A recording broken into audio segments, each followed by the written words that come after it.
আজকের কীর্তন আপনার এখানে আমার গাওয়ার কথা ছিল না, এই খেপা দুটো ছেলের পাল্লাই পড়ে আমাকে আসতে হয়েছে। আমি পৃথিবীতে বহু মানুষের ভালোবাসা পেয়েছি, শ্রদ্ধা পেয়েছি। এই নিতাই গৌর এদের নামেই বন্দনাটা করলাম ইচ্ছা করে, যে এদের নাম যেন নামই হয়, এদের নামের সার্থকতা যেন বজায় থাকে। এদের বাবা মা রত্নগর্ভা, এত সুন্দর দুটি ছেলের জন্ম দিয়েছেন। আপনারা যদি কেউ কোনোভাবে কোনোরকম কোনো অ্যাঙ্গেল থেকে তাদের দেখেন, কোনো চিন্তন নিয়ে যদি তাদেরকে কোনোরকমভাবে ভুল বা ভ্রুকুটির চিন্তায় যদি তাদেরকে সাজেস্ট করেন, ভুল করবেন। এত বড় সাত্ত্বিক ছেলে, এত অন্তর ভালো, এত সুন্দর এদের মনে, এত সততা এদের। ও জীবনে কীর্তন জগতে কিছু না হলেও প্রত্যেক বৎসর 150 পালা কীর্তন ও কীর্তনিয়াদের দেয়। একজন কীর্তনিয়া যদি বলতে পারে যে আমার কাছে ও টাকা নিয়েছে, আমি সেদিন থেকে কীর্তন ছেড়ে যাব। এর থেকে বড় সততা কি হতে পারে? ও কিন্তু ভোট কুড়ানোর জন্য করে না। ওরা দু ভাই যে নেতা হয়ে যাবে, 5 জন মানুষ জেনে যাবে আমি বস, তা নয়। সবার চরণ ধুলে নিয়ে জগতে স্বীকৃতি অর্জন করতে এসেছে। ওর সঙ্গ গ্রহণ করবেন, ওকে সঙ্গ দেবেন এবং পাশে থেকে সাপোর্ট করবেন, আশীর্বাদ করবেন। আজ আমার মতো নিছক সামান্য সাধারণ ধূলিকণা সমততন ভট্টাচার্য কেন, অনেক বড় বড় ভট্টাচার্যরা আপনাদের কাছে সেই হরিকথা শ্রবণ করিয়ে আপনাদের আকণ্ঠ আনন্দ দেবে। নিতাই গৌর হরি হরি। আপনারা কল্পনা করতে পারবেন না, ও আমাকে কেঁদে কেঁদে বলছে যে আমি মুখ্য উপদেষ্টায় আপনার নাম দিয়েছি, আপনি সার্বভৌম বংশের বংশধর। আমি বারবার ওটা বলিস না, আমার ওটা বললে আমার নিজেকে খুব ছোট মনে হচ্ছে। কারণ আমাদের বংশের যিনি কুলমালিক তিনি বলেইছিলেন, পুরীধামে যদি কোনো দিন আমার বংশের কেউ যাও, আস্তে আস্তে কোনো দিন বংশের পরিচয় দেবে না। আশ্চর্য ব্যাপার, আমরা পুরীধামে গিয়ে বলতে পারবো না আমরা সার্বভৌমের বংশধর। কেন? যদি কোনোদিন কেউ আমার মতো যোগ্য হতে পারো, সেদিনই জগন্নাথের মন্দিরের সম্মুখে দাঁড়িয়ে বলবে আমি সার্বভৌম ভট্টাচার্যের বংশধর, নচেত প্রকাশ করো না। নিতাই গৌর হরি। আমার অহমিকা গুণে আমি সাজা পেলাম, ঠিক আছে। তোমরা যেন অহংকারকে শুকরের বিষ্ঠা জ্ঞান চিন্তা করো। কোনোদিন যেন অহমিকা নিয়ে বলো না আমি অমুক, আমি এই। আমি যে বংশের ছেলে, আমি যদি ঠিকঠাকভাবে সেভাবে প্রচার একটু ভড়ং ভাড়ং করতাম, তাহলে কলিকালে বিরাট জায়গা হয়ে যেত। কিন্তু মা, আমি জানি আপনাদের চরণ ধুলি ছাড়া শান্তির জায়গা কোথাও নেই বাবা। পৃথিবীতে সব থেকে শান্তির জায়গা হচ্ছে নিচে জায়গা, যেখানে থাকলে কোনো ঝড়ও লাগবে না, কোনো সাইক্লোন আসবে না। যত নিচে থাকবেন তত বিপদ কম, আর যত উঁচুতে থাকবেন তত বিপদ বেশি। তাই আমার বংশের আদর্শ, আমার মায়ের শিক্ষা, আমার মাতুল বংশ সাধু কবি জগদ্রামের বংশ, যিনি 8ম কাণ্ড রামায়ণ রচনা করেছিলেন। এত বড় সাধক কবি ছিলেন যিনি, আমার মায়ের যিনি বংশের মালিক, তিনি পেটের নাড়ি ভুড়িগুলো বের করে পাথরে নামাতেন, নামিয়ে স্নান করে আবার রেচক কুম্ভ ক্রিয়ার দ্বারা সেই নাড়ি ভুড়িগুলো আবার ভেতরে প্রবেশ করিয়ে আবার অন্তর শোধন করে স্নান সেরে আবার গিয়ে মায়ের পঞ্চমুণ্ডীর আসনে বসে মা কাত্যায়নী দেবী দুর্গার পূজা অর্চনা করতেন। তাহলে দুটো বংশের রক্ত আমার শরীরে। আমার মতো অধম নরাধম আমি যখন ওর ভালোবাসায় পড়েছি, আপনারাও সবাই একটু ওর ভালোবাসায় পড়ে একটু পাশে থাকবেন, আপনাদের চরণ ধরে আমার প্রার্থনা। আমি ওকে বিগত কয়েক বছর আগে বলেছিলাম তুই এইভাবে হরিসভা চালিয়ে যা, কোনো দিন মনের মধ্যে কোনো রকম কোনো হিংসা, কোনো দেশ, কোনো অহংকার এবং মনের মধ্যে কোনোরূপ আমি করছি যদি শুনতে পাই, সেদিন তুই আমাকে পাবি না। তো ও যখনই ফোন করে আমাকে শুধু কাঁদে আর খালে বলে আশীর্বাদ করুন, আশীর্বাদ করুন। আশীর্বাদ করনেওয়ালা তো আমরা কেউ নই মা। আমাদের যদি অন্তরে ভগবানের প্রতি প্রীতি থাকে, আমরা তার হয়ে প্রার্থনা করলে ভগবান শুনবেন, এইটুকু হতে পারে। আশীর্বাদ করার যোগ্যতা তো নাই, আমরা তো অতি নীচ নরাধম। তাই আমাকেও আপনারা একটু আশীর্বাদ করবেন প্রাণ ভরে, আমিও যেন কৃষ্ণ কথা পরিবেশন করে আপনাদের চরণে থাকতে পারি। একটু উলুধ্বনি হরি হরি।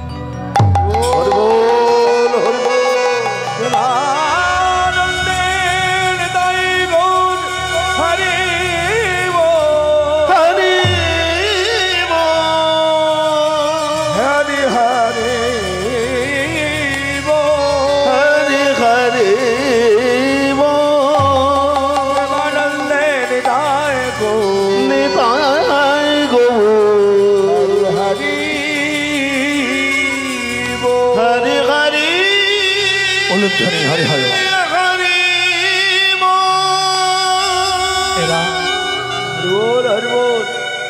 এরা এরা এই জন্মে যেটা করে যাচ্ছে আপনিও জানেন না এরা ঠিক করছে না ভুল করছে, আমিও জানি না। এদের চলাফেরার পথে পবিত্রতা কতটা আপনিও জানেন না, আমিও জানি না।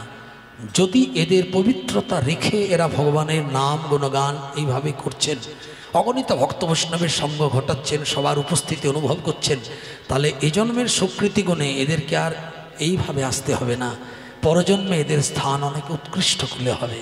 এটা আমি ভগবানের কাছে প্রার্থনা জানাই। নিতাই গৌর হরি হরি বল। আরেকটি কথা, কীর্তন এখন বিরাট বড় সংশোধনাগার। এখন বর্তমান মানুষের যা অন্তরে ব্যাকটেরিয়া প্রবেশ করছে, তাতে কীর্তন সাধুসঙ্গ না গ্রহণ করলে কিন্তু অন্তরের মলিনতা যাবে না। কিছু মনে করবেন না, আমি আমার এই সামান্য ৪৫ বছরের অভিজ্ঞতা থেকে বলছি, কীর্তন এবং সাধুসঙ্গ যদি নিষ্ঠার সঙ্গে মাথা নিচু করে প্যান্ডেলটায় বসে পড়তে পারেন একবার, আস্তে আস্তে আস্তে আস্তে দেখবেন আপনার ওই জমিদার কৃষ্ণচন্দ্রের মতো দেখবেন একদিন সব অহমিকা চূর্ণ হয়ে আপনি প্রেমের সাগরে ভাসছেন এবং জীবনের স্বীকৃতি গুণে কোনো দিন আপনার চলার পথে কোনো কষ্ট থাকবে না। এটা আমার অন্তরের অন্তঃস্থল থেকে পরীক্ষায় পাওয়া কথা। এটুকু আপনাদের চরণে নিবেদন করলাম। এদের দুজনকে একটু আশীর্বাদ করবেন, এদের পাশে থাকবেন এবং এদের হরিনামের এই আসরটাকে বজায় রাখার জন্য সবাই এদের পাশে এগিয়ে আসুন। যেন আজকে যতটা বড় হরিসভা হয়েছে, আগামী দিনে যেন এর থেকে আরও বৃহৎ আকার ধারণ করে উত্তরোত্তর শ্রীবৃদ্ধি হয়।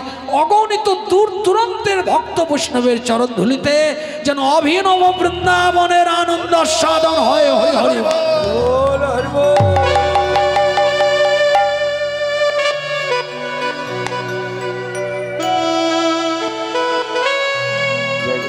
জয় রাধে রাধেশ্যাম।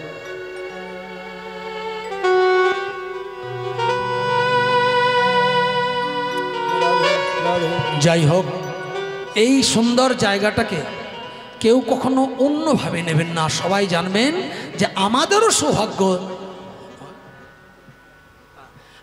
সৌভাগ্য কি না, দেখুন মাটি যদি ভালো হয় ফসল ভালো হবে। পৃথিবীতে ভালোবাসা এখন সব ভেজাল, 99% ভালোবাসা ভেজাল, 1% ভালোবাসা সত্য আছে, যেটা হলো সন্তানের তার বাবা মার প্রতি ভালোবাসা। নিতাই গৌর হরি হরি। একজন বাবা মা তার সন্তানকে যা ভালোবাসে, এই ভালোবাসা জগতে মেটানো যাবে না। একজন কামান্ধ জীব দিবারাত্র ভালোবাসার অভিনয় করেন। বাহ, হরি হরি বল। মা আমার দু ভাইকে হরিনামে মহাযজ্ঞের জন্যে 101 টাকা দিয়ে তাদের সেবা কার্যের জন্যে দান করলেন। সবাই একটু উলুধ্বনি নিতাই গৌর হরি হরি। সুবল মণ্ডল 101 টাকা দিলেন এদের হরিসভায় মহাযজ্ঞের জন্য। সবাই একটু উলুধ্বনি নিতাই গৌর হরি হরি হরি বল হরি বল। জয় প্রভু, জয় রাধে। মা কি জিনিস, কথাটা কেন বললাম, মাটি যদি ভালো হয় ফসল ভালো হবে। অগণিত নিতাই গৌরের মতো ছেলে আপনারা জন্ম দেবেন। আমি বলছি শুধু সাধু সঙ্গ হরিকথায় মনোনিবেশ রাখবেন, যাতে মাটিটা উর্বর হয়। যে ভূমি যত উর্বর তার ফসল তত ভালো হবে, আর যে ভূমি যত অনুর্বর তার ফসল তত হাইব্রিড হবে। মাটি ভালো হলে ফসল ভালো হবেই। আজ মাটি ভালো নাই বলে স্বামী বিবেকানন্দ, রামকৃষ্ণ পরমহংসদেব, নেতাজি সুভাষ, ঈশ্বরচন্দ্র বিদ্যাসাগরের মতো সন্তানরা আসছে না।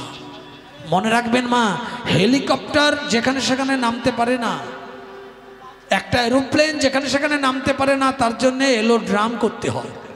যেখানে এলোড্রাম থাকে সেখানে এসে এরোপ্লেন নামে, যেখানে হেলিপ্যাড থাকে সেখানে সে হেলিকপ্টার নামে। তাই আপনাদের হেলিপ্যাডটা যদি নামার উপযুক্ত হয়, হেলিকপ্টার হয়ে মহর্ষিদের জন্ম দিবারাত্র হবে ভারত ভূমে। হরে হরে। ভালোবাসাটা মা বাবারই থাকে, পৃথিবীতে সবথেকে বড় ক্ষমতা ভালোবাসার প্রীতির ক্ষমতা মা বাবার। একটি ছেলে একটি অপূর্ব সুন্দরী মেয়েকে প্রায় দিন টনটিটকারি করছে, প্রায় দিন। মেয়েটি অপূর্ব সুন্দরী দেখতে, 5 তলা বাড়ির অট্টালিকায় মেয়েটি বসে থাকে। আস্তে একটু মন দিয়ে শুনবেন, 2 মিনিটের জন্য। ছেলেটি প্রায় দিন মেয়েটিকে দেখে আর নানান ব্যঙ্গ করে, মানে যাতে আমার দিকে তাকায়, আমাকে একটু ভালোবাসে, আমাকে ইশারা করে। ছেলেটি কিন্তু একটি ভেগাবন ছেলে, ও বাবা মায়ের অযোগ্য সন্তান। একটা সন্তান পারে মা বাবার বুক গর্বে ফুলিয়ে দিতে, আবার একটা সন্তান পারে মা বাবার গর্বকে খর্ব করে তার বদনে কালি মাখিয়ে দিতে। তা ছেলেটি প্রায় দিন মেয়েটিকে নানান ইশারা করে, মালা দেব, তোমাকে ভালোবাসি, তোমাকে অমুক করি, তুমি, তোমার জন্য মন কাঁদে, তোমার জন্য ঘুম হয় না, এই যে তুমি আমায় ভালোবাসো। মেয়েটা কিন্তু সত্যি ঘরের মেয়ে। মেয়েটি একদিন হঠাৎ করে ছেলেটাকে ডেকেছে যে তুমি প্রায় দিন যে রাস্তা দিয়ে পেরিয়ে যাও আর খালি আমাকে ইশারা করে বলো ভালোবাসি ভালোবাসি, আচ্ছা বলো তো তোমার বাড়িতে কে কে আছে? আমার বাড়িতে কেউ নেই, ফ্রি হ্যান্ড, কোনো চিন্তা নেই, যা পাবে তুমি। কি আছে বাড়িতে তোমার? একটা ভাঙা দরজাও নাই, দেওয়ালে ইঁটো নাই, ছাউনিতে খড়ও নাই। তাহলে কি আছে? বলে একটা বুড়ি আছে, বুড়ি। ওই ওই ওই বেটির জন্যই তো আমার দিন রাত জ্বালা, সবসময় খালি বিরক্ত করে আমাকে, ওই বেটিটার জন্য আমার বড্ড বিরক্ত। তো বলছে বাহ, তাহলে তো তুমি ফ্রি হ্যান্ড, তাহলে আমার বাবা মা তো অনেক সম্পত্তির মালিক, তা তোমাকে যদি ঘর জামাই রাখে তুমি থাকবে? কি বলছো? ঘর জামাই কবে রাখবে? বিশ্বাস করো, তোমাকে এত ভালোবাসি না, এই দেখো ব্লেড দিয়ে তোমার নামটা মনিকা লিখে রেখে। তো বলছে তাহলে একটা ছোট পরীক্ষা দাও, দেখি তুমি কেমন ভালোবাসো। তাহলে কি করব? বলে তুমি বৃহস্পতিবার তো গুরুবার, বলে হ্যাঁ, ওই দিনে তোমাকে ঘরে যেতে হবে, অমাবস্যা রাত্রি ধরে অন্ধকার, কেউ দেখবে না। বলে যাব। আর কি করতে হবে বলো? সীতার মতো অগ্নি পরীক্ষা দিতে হবে। বলে অত দূর যেতে হবে না, এইটুকু করো। কি করব? বলে বাড়িতে গিয়ে যে বুড়িটা যে তোমার পথের কাটা, বলে হ্যাঁ, ওই বৃহস্পতিবার অমাবস্যা রাতে ঘরে গিয়ে আর ওই বুড়িটার মুখটা গিয়ে চেপে ধরবে। হ্যাঁ ধরে দেবো, তুমি বিয়ে করবে তো? বলে হ্যাঁ। চেপে ধরে আর ঘরের সামনে যা পাবে সেই ছুরি দিয়ে বুড়িটার বুকটাতে চালাবে। এইবারে বুকটা কেটে তাজা হৃৎপিণ্ডটা কয়েক মিনিটের মধ্যে, বেশি দূর নয় তোমার বাড়ি, ছুটে এসে যদি আমার হাতে দিতে পারো, আমি সেই দিনের সেই মুহূর্তে সানাই বাজিয়ে তোমার সঙ্গে মালা বদলটা সেরে তোমাকে ঘর জামাই করে দেব। সানাই সানাই বাজিয়ে সেই দিনই তোমার গলায় মালাটা পরিয়ে দেব। সানাই বাজিয়ে সেই দিনই তোমার সঙ্গে বিয়েটা সেরে দেব। ঠিক আছে, কোনো চিন্তা নেই, আমি যাচ্ছি। সামনে বৃহস্পতিবার, গভীর রাত্রি, অমাবস্যায় কামান্ধ সেই ছেলেটি সামান্য প্রতিষ্ঠার মোহে, বিত্ত ঐশ্বর্যের মোহে আর ছুটতে ছুটতে সোজা ঘরের দিকে চলে গেছে। ঘরের দিকে গিয়ে দেখছে কি না, অন্ধকার রাত্রি, গভীর রাত্রি।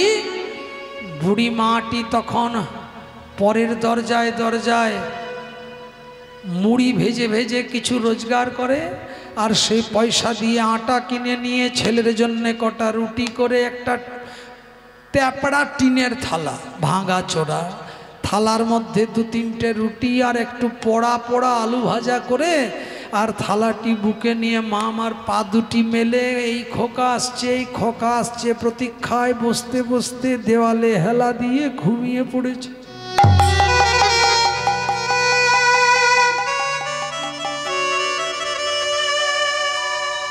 আর বারবার মনিকার কচি মুখটা চিন্তা করতে করতে ছুটে গিয়ে ঘরে দেখছে বুড়িটা ঘুমিয়ে পড়েছে। ভালোই সুযোগ, চট করে গিয়ে আর কোনো চিন্তা না করে মনিকার ঘর জামাই হবো এই ভাবটা অবলম্বন করে আর চট করে মায়ের মুখটা ধরে কাপড় দিয়ে মায়ের মুখটা চেপে ধরেছে।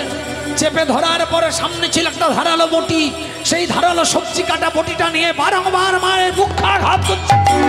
বারবার বারবার আঘাত করতে করতে করতে করতে রক্তক্ষরণ হচ্ছে চারিদিকে। বুড়ি মা যন্ত্রণায় ছটফট করছে আর চিৎকার করে বলছে, খোকা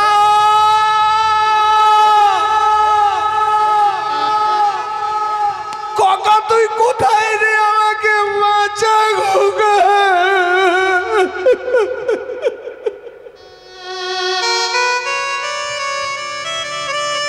যে খোকা মাকে মারছে, মা সেই খোকাকে বলছে তুই বাঁচা। চোখটা মুখটা চেপে ধরেছে তো, আর বটিতে আঘাত করছে।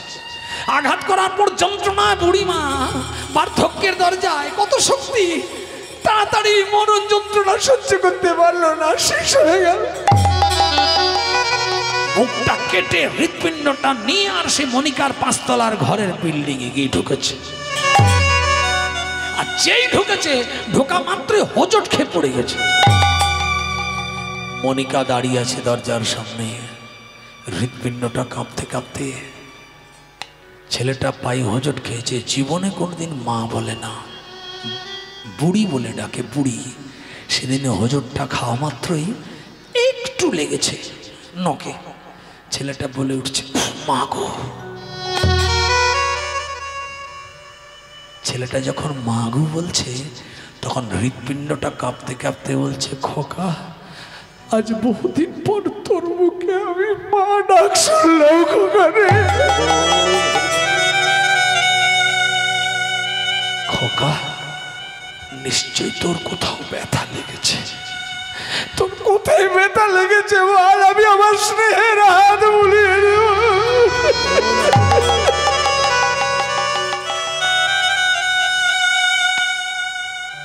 এই হচ্ছে মায়ের ভালোবাসা।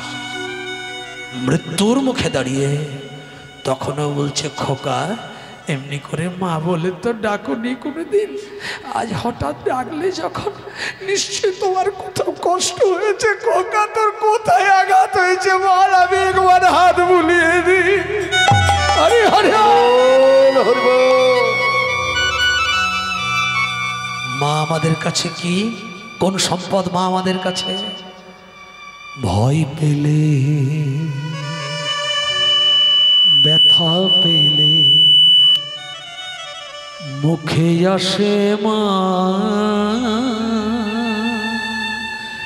সুখেতে দুঃখেতে মুখে আসে মা। তোমার চরণ তলে স্বর্গের সুখ মেলে,